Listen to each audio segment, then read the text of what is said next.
நான் கடைசியா ஒரு விஷயம் சொல்லிக்கிறேன். போன வருஷம் யூனிவர்சிட்டி ஆஃப் சதர்ன் கலிபோர்னியால இருந்து ஜேர்னலிசம் ஸ்டூடெண்ட்ஸ் வந்திருந்தாங்க. ஒரு மாசம் அவங்களுக்கு கிளாஸ் எடுத்தேன். அவங்க மெயினா வந்தது கேட்ட ஒரே, நான் எந்த ஒரு அரசியல்வாதி பத்தி பேசவே இல்லை, ஆனா அவங்க கேட்டது ஹூ இஸ் மிஸ்டர் சீமான். சத்தியம், இது சத்தியம். அவங்க சொன்னாங்க புலம்பெயர் தமிழர்களுக்காக போராடுபவர், ஈழம் காசுக்காக போராடுற மிஸ்டர் சீமான் பத்தி எக்ஸ்பிளைன் பண்ணுங்கன்னா ஹாஃப் அன் ஹவர் அது என் சிலபஸ்ல இல்ல.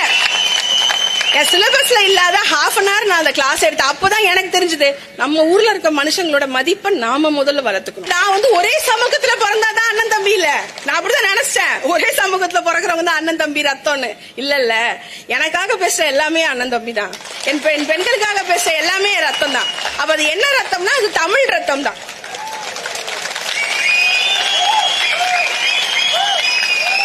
அது நான் முகஸ்துதிக்காக சொல்லல.